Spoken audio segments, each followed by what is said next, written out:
Entrepreneurship can be a lonely road. And while you may feel you're making the decisions alone as a founder, it doesn't have to be that way. This week, we're talking with someone whose early and current mentors have guided him through his entrepreneurial journey. Join us in today's conversation with Curtis Anderson, co-founder and CEO of Nursa, and investor Curt Roberts, as we bring you both sides of A Perfect Pitch.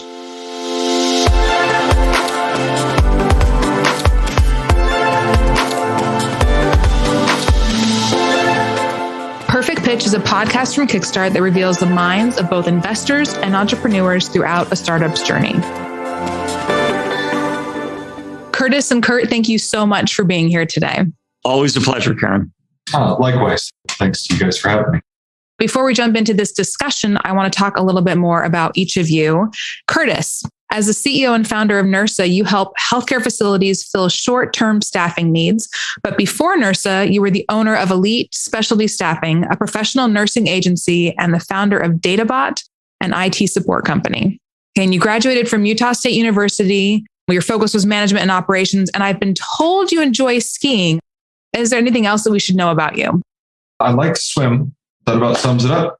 Okay, so it's skiing, swimming, running a very successful company. I feel like your life is pretty full, so that's great.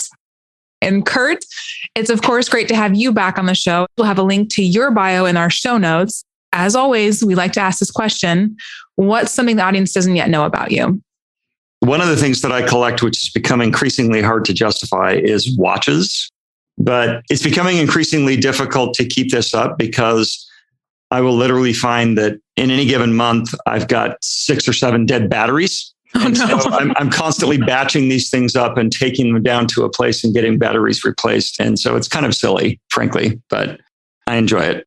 Now, Karen, as our host, we always want to know something new about you as well. So let's hear it. Actually, this is something I just recently shared with the team. I love car mechanics stuff. I love like changing the car oil, changing a serpentine belt, changing the spark plugs. It's really relaxing. That's something I really enjoy. I want to see you do an engine overhaul, a full engine overhaul. Okay, done. Deal. We'll do it. But I'm so excited for this discussion today. Curtis, your entrepreneurial story starts way back to your Idaho roots. What was it that first intrigued you about entrepreneurship and tech? For me, a 28K modem was the front door to the rest of the world. The community that I grew up in is largely based economically in agriculture and the internet. And my first computer became just a vehicle of learning. The dial-up sound is one that is near and dear to my heart and just represents so much of those early years.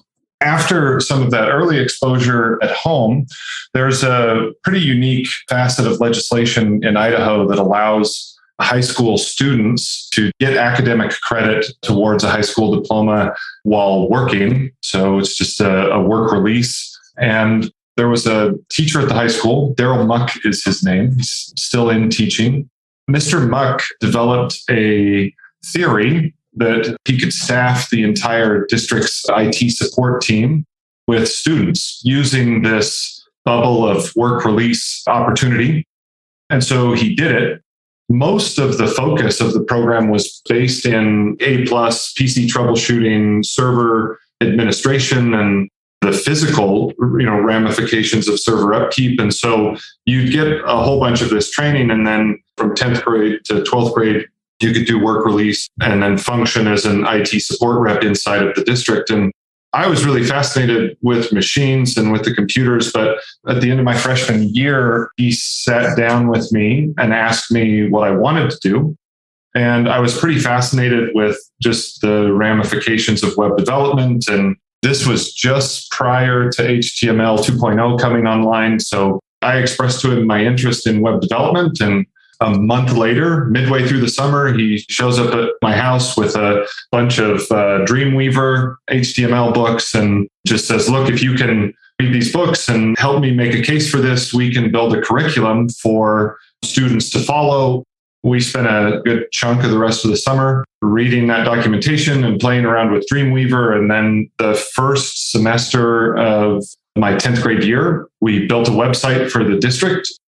Ultimately, I think that was probably a really great introduction to entrepreneurship because we would just get notes from the district about things that they wanted to put on the website. And the website was largely just an open brochure at that point. And so it was pretty literal translation from kind of scope of work to deliverable. And it wasn't until college that I heard the word entrepreneurship. But you were doing it from that early age, and it's really clear, and it's easy to see how that built this momentum that just kind of is in this passion that followed you into adulthood. And so I think that's such an incredible experience that teacher created for you. Hindsight's so interesting because now you can view that teacher as a real front door into entrepreneurship, and that you then kind of like carried that passion with you into adulthood. But like without that teacher, you may not have been on that path. Probably safe to say, right? Yes, circumstance is definitely indicative. I think I'm not that good at growing wheat or potatoes, and like I never like 4-H was my brother's thing, and he was phenomenal at it, but I wasn't exactly a great fit. And so this invitation to work on this thing where I have a little bit of interest gives me exposure to a path for sure. I think all of us individually are grateful for the Mr. Mucks or whoever that represents in our life. And Curt, so you've worked with dozens and dozens of entrepreneurs. You've have a chance to hear their stories, know how they got started. Do you find that Curtis's story about someone giving him sort of like that front door, path into entrepreneurship is a familiar one? I don't know that it's necessarily familiar. What it does, though, is it illustrates something that I care about a lot when I meet founders and think about companies to invest in, which is I always want to see some fundamental why in an entrepreneur. And sometimes that why can relate to the business they've chosen to start. There's a problem they want to solve that has deep personal meaning. And in Curtis's case, what I saw were a couple of things that I think were indicative of this strong intrinsic motivation. One was that he had this teacher that had given him an opportunity to learn technology, which many of his friends didn't have, and that he got paid for it as well. And so there was some additional motivation to spend his time that way.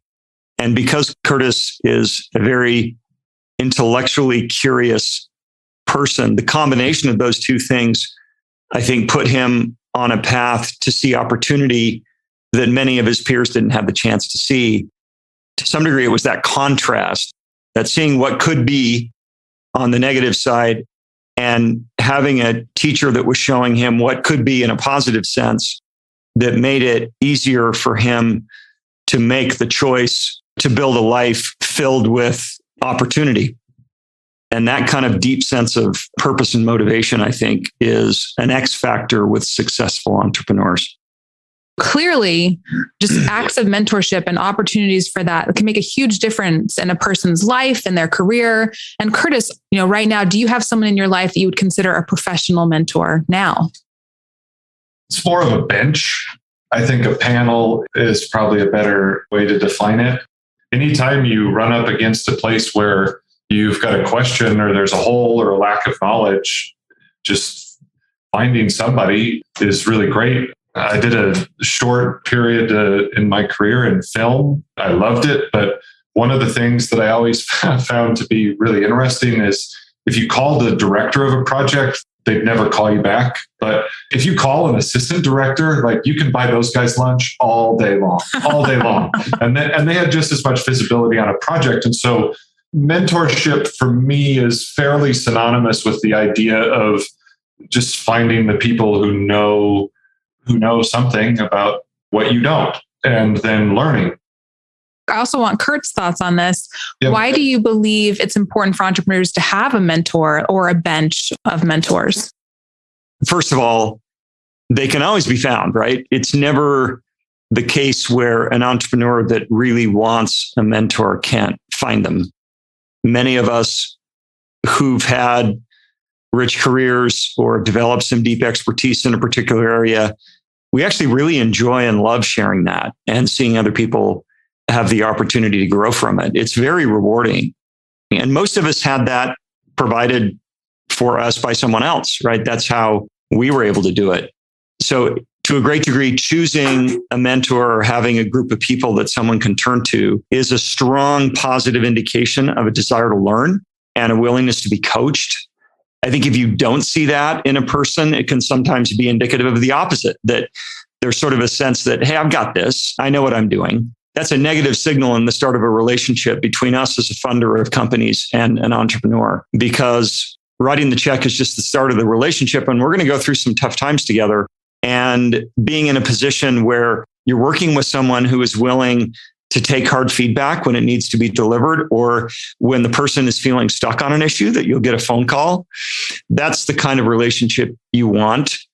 And entrepreneurs that have mentors and can identify them and can describe things that they've learned from them, I think are ones that by definition want to grow and learn and tap resources that can help them. And that's a really positive signal for how the working relationship will likely unfold. Curt, you mentioned that anyone who wants a mentor can find one, but I do think it can be a little bit of an intimidating process for people. So I want to hear from both of you. First, from Curtis, how do you approach a mentor? How do you go about finding your mentors? For me, some of the maybe why we go to look is born out of necessity. There's just lots and lots and lots of questions when you start a company. And for me, like quite often, the first place to go, Karen, is a text message to Curt to just say, who do you know? What do you know? Not surprised by that. Yeah. I had an investor fall asleep in our second pitch, our second pass at the pitch. And yikes. God bless him. Like, hey, he probably just needed a nap. But there's, feedback there. When I sat down with Curt, the first 3 minutes of the conversation, there were similarities in his perception of what was coming. And then he started to explain his experience and his intersection between marketplace and healthcare and just the landscape that he'd seen. And that was unparalleled. I hadn't talked to anybody who had done that. Marketplaces aren't really common in Utah. And so you sort of walk away from that experience and go, okay, I think there's something I can learn from this guy beyond the scope of just the initial question. It's good to know that all I had to do was not fall asleep in that first meeting. I can clear that part. I can do that and leave a really strong first impression.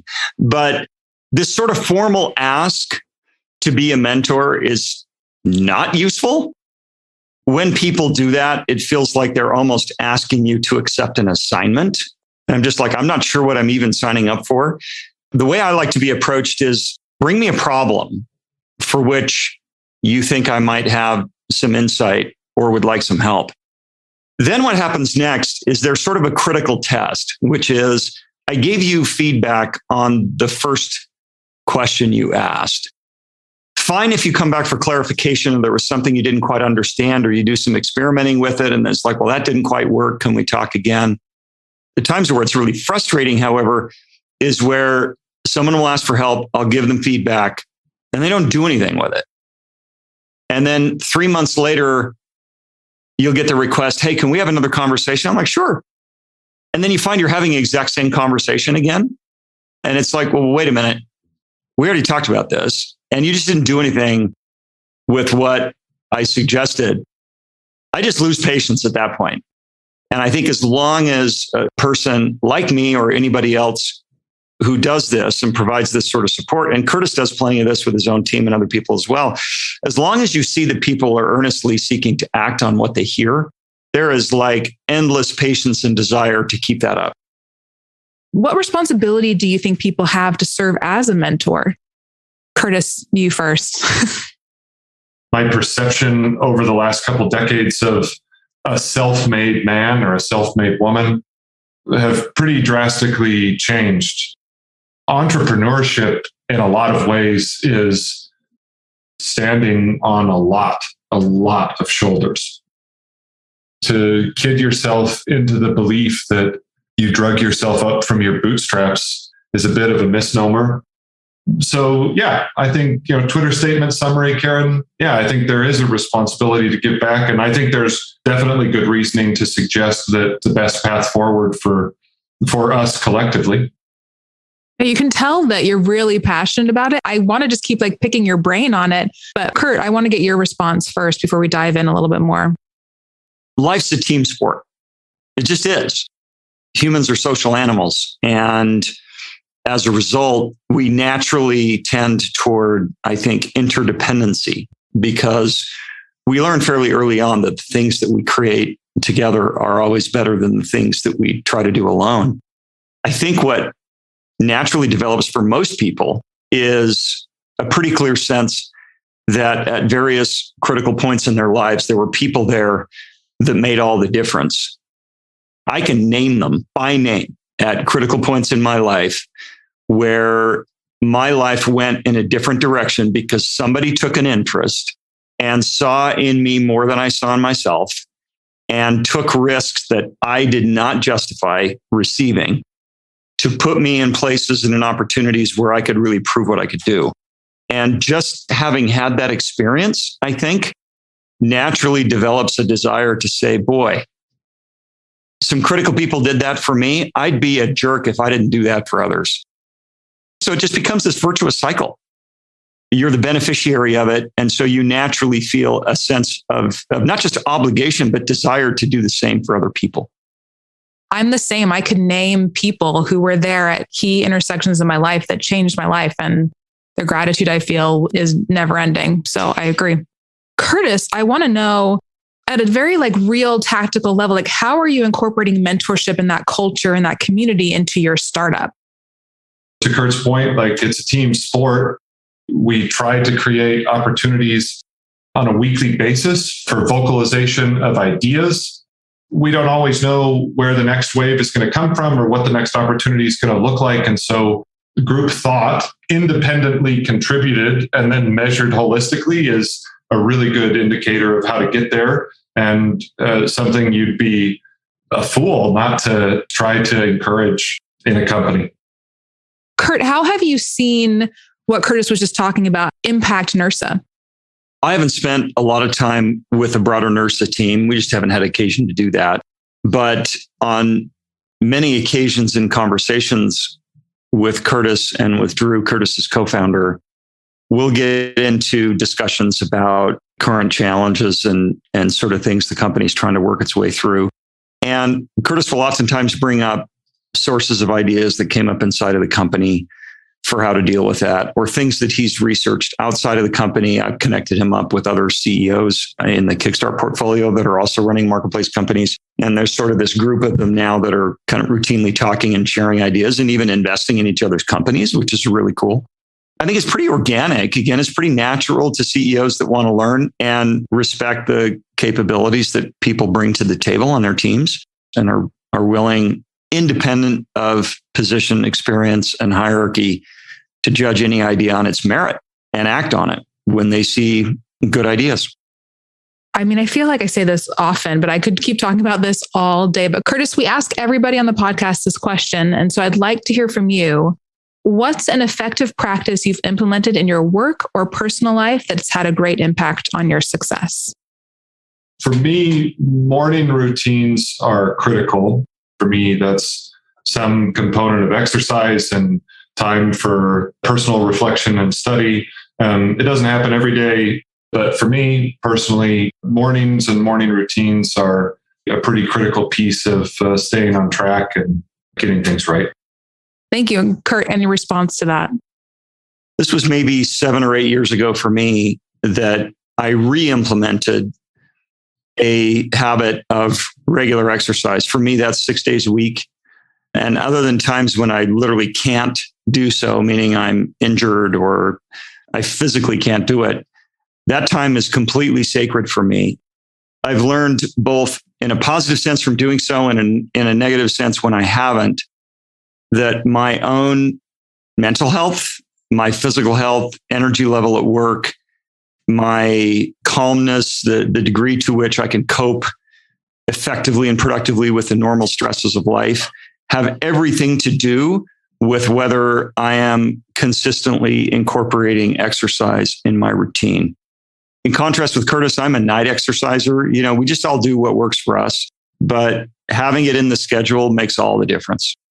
I think what you said about doing what works for you is key. And thank you for this a really rich, amazing discussion. I had a lot of, light bulb, aha moments, but I think my biggest takeaway is really just a big thank you to all the people who have helped all of us in our life, people who serve as mentors, people who are willing to help and give people a leg up. It's just, we're all really grateful. And Curtis and Curt, I'm grateful to you for being here today. So thank you so much for the discussion. Thank you, Karen. Thanks to you guys for having me. And of course, thank you for listening as we dive deep into what it takes to create the perfect pitch. If you want to learn more about our investor, Curt Roberts from Kickstart, or our co-founder, Curtis Anderson and his team at Nursa, we'll have a link to the company and a longer bio in our show notes at kickstartfund.com. You can listen to more episodes of Perfect Pitch wherever you listen to your podcasts. And if you like what you're learning, leave us a review or rating. We'll be back next time with more insights from entrepreneurs and the investors who fund them. So be sure to subscribe so you don't miss a thing.